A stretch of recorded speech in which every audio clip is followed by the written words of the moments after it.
unmanned forces are, they're going to be drawing down from Liberia. And the next president will have to contend with how to deal with the country when you don't have the support of UNMIL. So my question here is like, what are your thoughts about the timetable for UNMIL's exit, and how can you assure people that under a Morlu presidency that there will be political stability and security? Well, you need a stable environment for people to live. You need peace and security for people to have hope. But here's my take on UNMIL. I think they should have been gone in 2012. Okay? Number one, they did that in Sierra Leone. After the second election, the Jankapa, UNMIL left. They have stability. But Liberia is missing two ingredients that is causing people to have the kind of level of anxiety about UNMIL. When the country is very poor, and in the midst of poverty, you got unequal, illegal wealth distribution to 1/10 or 1% of the population. That in itself is instability by itself. With or without UNMIL, people will get fed up and rise up. UNMIL being in Liberia for another 6-7 years does not really make Liberia to put its act together. Okay? And we don't want to create a situation where we not only depend on the international community to help us fight Ebola, to sponsor our educational institution, to pay for everything that works, but you also wanted to provide you security. If that's what you want, then just ask the Americans to stand calling power to take over the country as a trusteeship. Because that's effectively where you are now. You are under the protection of who? The United Nations. And once you're under the protection of the United Nations, it might not be legally written that you are under a trusteeship, but you're already a de facto trusteeship of the international community. Liberians got to choose a path of sovereignty and independence, or they have to choose a path that they're going on now, continue dependency and pretending that they have a democracy in the country. So if Sierra Leone can do it after their second term election after the war, why haven't we been able to do it? But the issue at hand here is that there is an election coming up. But there was an election in 2011. There was an election in 2006. So after the 2011 election was our second successive election. So you don't think that UNMIL should withdraw after the 2007 No, they should withdraw. I said they should have been gone. So you think, okay, given as it is right now, you think they should continue with the plan to withdraw this year? Yes. I think they should continue with the plan to withdraw. If Liberian people want peace, they will have peace. But guess what? If you leave UNMIL there after the election, the next government will say, I need UNMIL here. The country not yet stable. So they will be making the same argument. All right? I think in fairness to the Liberian people, UNMIL should have left and let Ellen Sirleaf secure peace on her own. But they have babysat Ellen Johnson Sirleaf government. They have pretty much babysat her the whole time, giving her all the protection. So she really haven't been a full-fledged president like Doe or Taylor or Todman or Tobowell. All right? She has a government that is effectively provided security by the international community. So again, I think we should not create a moral hazard where the next government will say it's not fair to us. You were there for 12 years, now you're about to leave us, our country not stable. We will make the same plea to the international community come 2018. So my guess is leave and let Liberian people fight it out. Okay? They will not go to war. They will not go to war. I don't think anybody is going to go to war. But if they want to go to war, right? If they want to go to war, if that's the path they choose, let it be the chosen of the Liberian people. But having army there to babysit us for another whatever, how many more years that people want? I don't think so. I think people are just making the argument take us through the election. Well, we said that. They got through the election in 2011. Now they're going to take us through this election. And they might as well. And I believe in the end, army is going to stay. I don't think they're going to draw down. They're still going to have complete control over security with the perception that they have taken over the Liberian. But they themselves believe in the babysitting of country. So I don't think they're going to. I don't think they're going to withdraw.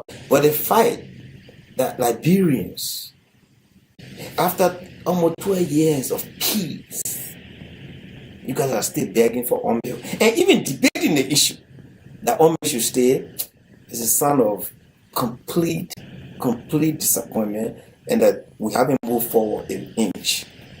I think at this point, we should be celebrating. Thank you, Omeo, for bringing peace. Thank the international community for bringing peace. But guess what?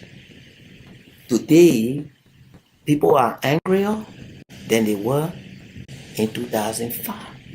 Some people even believe people are angrier today than they were under Charles Taylor, because food prices are high, massive suffering in Liberia. Yeah, we blame it on Ebola. But even if before Ebola, remember now, before Ebola, there were what? Ellen must calm down campaign. People were already angry in 2011, 2013, 2014. People were angry that the president must go. But the point is, if we have not been able to secure peace on our own, and we have allowed this Omeo to babysit us, and now we want Omeo to babysit us, Omeo is going to continue to babysit us for the longest that we can. And I think sometimes we need to say, okay, here's a point where we have to either die or live. And I think like we should make that decision and have the biggest party for Omeo and thank the international community for a job well done. Thank you. We can take care of our peace. The government, people are afraid that the government is going to use the police against them. The government is going to do this. The government is going to do that. Guess what? The government is also composed of human beings. And not every soldier, not every police is in line with brutality. There are some who are. But the danger will be if the government try to create any kind of chaos, the government loses too. So I think it will be in the government interest to maintain peace and stability. And it will be in the interest of Liberian people to demonstrate maturity.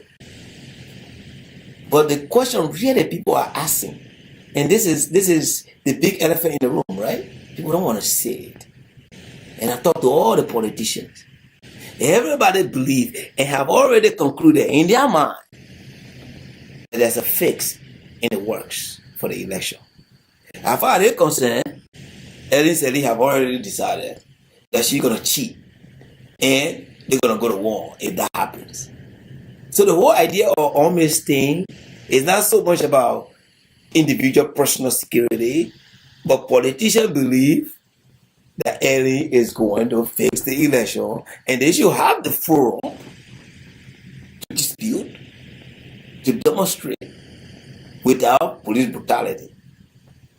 And if we can't have an election without such fear, then take the hard bullet and settle for General Colin Powell or Wesley Clark. I mean that's the way. I'm not trying to be unreasonable, but I'm also trying to be practical here. Omeo staying in Liberia is a lot of donor money that is going into Omeo. Come on, $200 million. I mean, imagine that. America brought DACOM, right? The company DACOM. They said they spent over $200 million to build the military. The Chinese have spent a lot of money to build the police and the British. And I mean, a lot of money have been invested in the security sector. The Swedish are investing in the security sector. Everybody with money. is diverting in the security sector.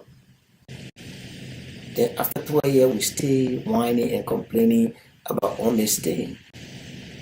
I don't want to downplay the anxiety, but let's give the obligation to Ellen Sirleaf. Her final hour. This is her final moment to transition a country. If she fails, then she end up like Doe. Then she end up like Tobo, right? Because she will be the first president if she does the right thing. And this is where presidential leadership comes in. She got to rise above. You got to rise above like Tijan Kaba. I don't know where you remember Tijan Kaba of Sierra Leone. Okay? He was a post-war president. He won first term, second term. Third term, he partly lost. He walked away. Right? You got Kufua in Ghana. He partly lost. He walked away. But Babo, they didn't want to run away, right? Laurent Gbagbo did not want to walk away. Abdoulaye of Senegal did not want to walk away. In fact, he didn't walk away. He got defeated. But Senegal is a strong democracy, more stable, so they were able to weather the storm, right? Kenya, Kibaki, what happened to Kibaki? He didn't want to walk away. Kenya went into flames, right? They almost collapsed. So the question becomes for Ellen Sirleaf, does she want to be a Laurent Gbagbo, or a Kibaki, or Abdoulaye, or does she want to take the higher role and be a Tijan Kaba, or be a Kufua? That's the choice she has to make. And the security of the country rests in your hand. And she has to make that choice as a matter of being the president and as human being, as part of her own legacy. And I think Ome being around will take that choice for Ellen Sirleaf. We will never really know the true Ellen Sirleaf if she hasn't been able to govern all aspects of the country. She's governing only one, a little bit here and there. So she has not been a true president for the first 2 years of her administration. GMA, right? The GMA was the co-president for the first 2 years. The American ambassador was a co-chair and she was the chair. So for the first 2 years, we had GMA, right? So GMA left. But we have our own mill. And the SRSG effectively running a significant portion of the country, stability and security, which is a fundamental requirement of any country to protect and defend its people. But that fundamental requirement that is in the Constitution has been taken away from our president and given to. So at the end of the day, how do we write Ellen Sirleaf history? We're going to say, oh, she was a president running the country on one hand, and Omeo and the United Nations were running there. So she has never really been tested. So let Omeo leave in June. Let Ellen Sirleaf be the president. Let us see her in action. Let her transition the country to democracy. But I will tell you, is she a Kibaki, a Laurent Gbagbo, or Abdoulaye? Or is she a progressive African president like Tijan Kaba and Kufua that left power even in the midst of defeat? That's the choice she has to make. To be fair, you're not talking about whether Ellen would stay over and go into a third term. No. Because, okay. No, because all the other references are people who actually wanted to stay for a third term. So you're saying whether to Gbagbo win. Yeah, and he lost. There's right? a suggestion that Ellen no. What you're saying is really you're saying that maybe for Unity Party to stay over. Yes. Okay. Yes. I'm not saying Ellen Sirleaf the individual. Okay. I'm not saying Ellen Sirleaf the individual, but I premise my comment here when I said the whole reason politicians are saying Ome must stay on. Whether you talk to journalists like you, I've talked to a lot of people, stakeholders of Liberia, and the biggest concern, they don't want to say that there's a fix in the works. Whether true or not, they believe that. And again, they'll come to history, right? Liberia has never really had a genuine, transparent election that everybody say, yes, this is it. This one was won fairly. There's always grumbling in the background. Samuel cheated, Charles cheated, Eddie cheated in 2005, 2011. So there's always that historical. And Liberians are right to be suspicious, Jeff, because 1927, Charles D.B. King made us enter what? the Guinness Book of Record by winning more votes. Right? So Liberia has a historical context that electoral fraud has been the way of life in Liberia. And the same question you asked me about diaspora Liberian versus Liberian living there, the suspicion is there because there's a context, there's a history, okay? There's an actual history of people behaving a certain way. So no, I'm not saying Ellen Sally wants to be in territory, but what I'm saying, she wants to continue though. And her continuation of her territory through whatever means, maybe the past president that she has decided to support, she will do everything she can to win. And Jeff, I mean, not to belabor other issues here, but Liberia also has a history of punishing every president. We either kill them or we throw them in jail. Right? Well, Tobado, we killed them, right? Charles Taylor, he locked up in jail, right? Julie Bryan, may his soul rest in peace, was locked up, right? And I don't think Ome Bryan ever recovered from that. Even that one day he spent in jail, that Ome never recovered from that. So at the back of Ellen's mind too, she has that historical context. And people believe she will do everything to prevent that from happening to her. I think that would be the biggest mistake in Liberia. All right? And this is what I told some of the political people. I said, look, I am one of the hardest men when it comes to killing people. But I'm also a Christian in my own heart. And I'm going to tell you one thing. And I told every politician, they have an agreement. Whoever becomes president of Liberia should get at least $1 million that they do in Botswana. They have a big house. Let her go sit down and watch the country run. But everybody else is a fair game. Like Senegal, right? Who's going after Abdullah Wade? But his children, his cabinet, is fair game. All right? So maybe this is the way out for Liberia. So that everybody is not afraid. Madam President, we will give you $1 million on the day of inauguration for whatever job you did. You are president. We can't erase that. We will give you $500,000 to live until you die. We'll give your vice president $250,000. Become the practice as of that day. We can find the money. I mean, if somebody can walk away with $800,000 at MPA, you can find $1 million to give to a president. I would really like to see that. I like every city to live, to see Liberia run differently. So that she can live in the country and nobody harass her, and then she live in $1 million immediate check on day one. You get $1 million, $500,000 every year until you die. But everybody else is a fair game. Now, some people say, Ellen will believe that is pretense. That's not really your thinking. But I really mean it from the bottom of my heart because I spend a lot of time in Botswana, as I always tell you. I love Botswana. And one of the reasons why they're so stable is because they cherish and reward their presidents. Instead of all waiting for Ellen Sedi to get more Abraham, whatever, $5 million, Ellen Sedi can live on $1 million in Liberia. And she not. She can. And this is the same question that you asked me earlier. What other programs? Jeff, yes, we fight corruption.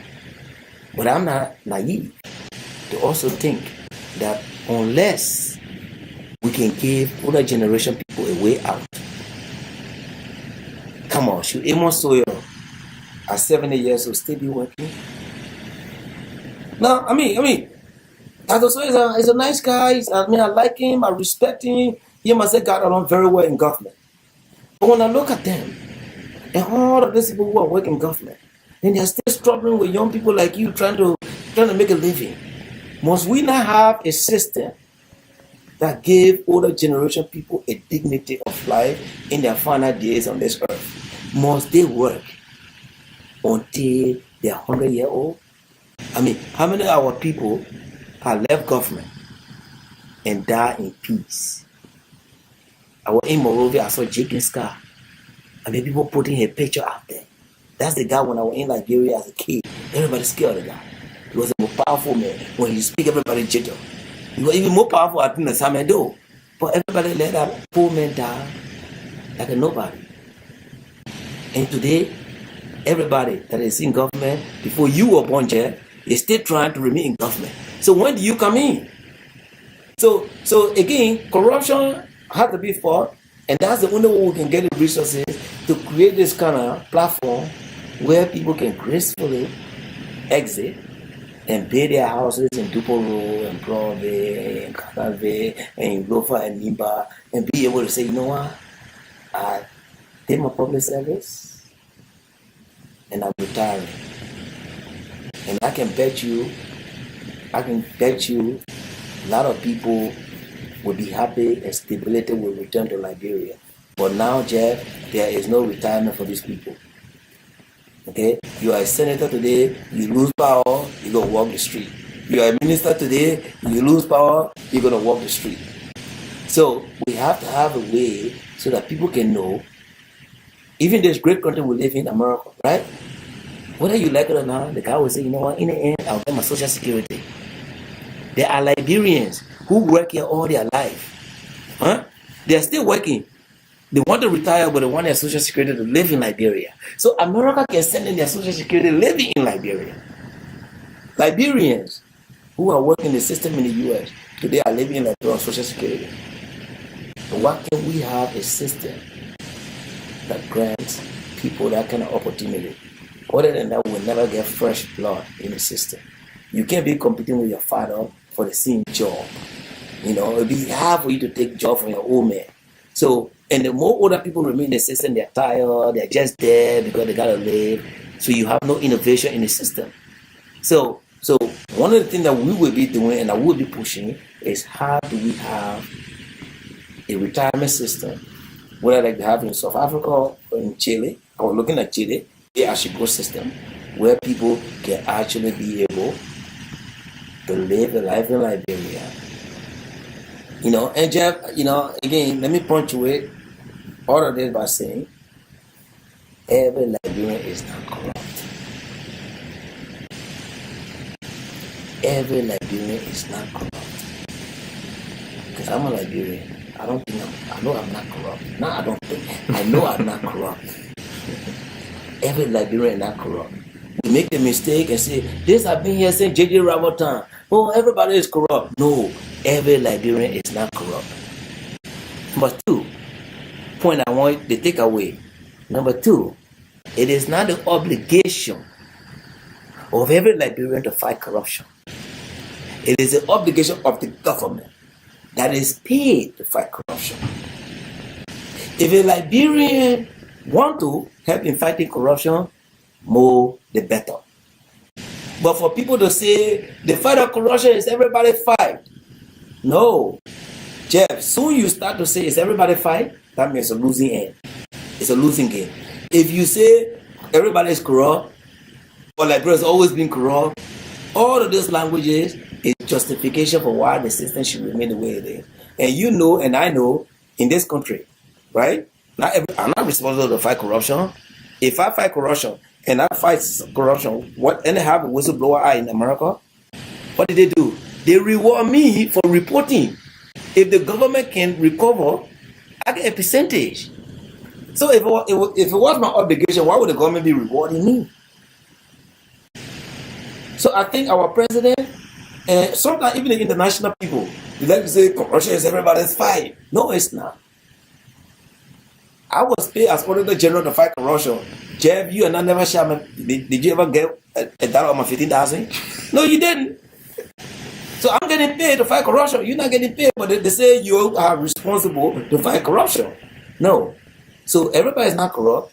Everybody is not responsible. And we have to find a meaningful way so that people can exit government, so that new people can come in the system and bring the innovation that is needed to move the country forward. At this point, in Liberia today, the children are trying to push their parents out of the post. But their parents say, my man, I've been here longer than you. So, kids are graduating for college, there's no opportunity. And the reason there's no opportunity, because the older generation is not exiting fast enough. So you seem like you would support that bill, the pension bill that people refer to as very extravagant, that they were trying to pass to provide pension and retirement benefits for president, vice president, senators, and legislators. Well, you know, I support pension because here I give my employee 401k because I want them to invest and live their life beyond my little company, right? I don't have to do it by law because I'm a small company. I'm a small business. But I've always believed that pension is okay because people have to be able to be assured that they will retire. So, yes, I support pension. But not necessarily, are they standing in Liberia supporting pension for elected officials? No. So just for president? For president, vice president, and political appointees, no pension. Political appointees, elected officials, no pension. Okay? We don't do that here. What should we do with that? Number one, we not have the resources. We want professionals like you to come in the system. But if you choose the route to be a political appointee, you're in a different class. You don't get pension as a political appointee. Why should you get pension as an elected official? And in fact, guess what I want to do? Guess what the research I've been doing? We need to, not only pension, to have a different incentive for legislatures in Liberia. All right? For example, like in Alabama and some other state, you are paid by the number of sitting. So for every day you sit, you get $150. You don't sit, you don't get paid. You take agriculture break, you don't get paid because you are on agriculture break. In the US, the whole agriculture break started in the US because of what? Because everybody, there were no roads, there were no means of transport. You're the transportation engineer, there were no means of transport, right? So people had to congregate to Philadelphia once in a while, right? And they're there for the 3 months, right? Because it would take Thomas Jefferson how many days to move from Virginia to go to Philadelphia on horse, right? So when they're not in session, they don't get paid. So the whole concept of agriculture break came because there was lack of transportation in America, and most of these guys who were running were farmers, and they needed to go back home. But you cannot be working on your farm while you're getting paid. So the legislature who claim to be in the interest of Liberian people should take the same model that we have in Virginia and other places and say, look, like in Vermont, if you're a legislator, I think Vermont, one of the states, if you're a legislature, you only get $250 a year. New Hampshire. New Hampshire, eh? Yeah, New Hampshire, not Vermont. All right. So I have studied all the various schemes or how legislators get compensated, and I think we waste a lot of money on our legislature and less productivity. All right. I mean, these guys are just supposed to be passing law, come in, nay, spend 3 months, pass law, go do their thing. But why in Liberia? Why do we have to have a permanent legislature? We don't need it. We need it as part-time people. And that will save millions to go into education. That will save millions to go into healthcare. All right? And people will begin to find career, Jeff. People will begin to find career outside of politics. Because like here, some people are bankers, right? Some people are transportation engineers like you. Some people are accountants like me. In fact, the ARCPA, the association of which I'm a member of, give people money now for you to run for Congress. Because they want more CPAs in Congress. Just to see where you got more lawyers. Oh, but I had the lawyers today in US Congress, you got a lot of lawyers. I think we got about 15 CPAs. And now there's a big push out there for CPAs to run for Congress. Because you need accountants, you need financial people in Congress just as much as you need lawyers, just as much as you need engineers. Right? So if you do not create an incentive to increase productivity in the legislature, okay? I mean, some people don't even come to work. After the holiday, they stay out, but they still getting paid. Where in the world do you get paid and you don't work? Only in the legislature. So we need to change the incentive. It's not just the executive, but I think we can save a lot of money, whole lot of money, if we decided to put the legislature on, you come to work, you get paid $150 by sitting.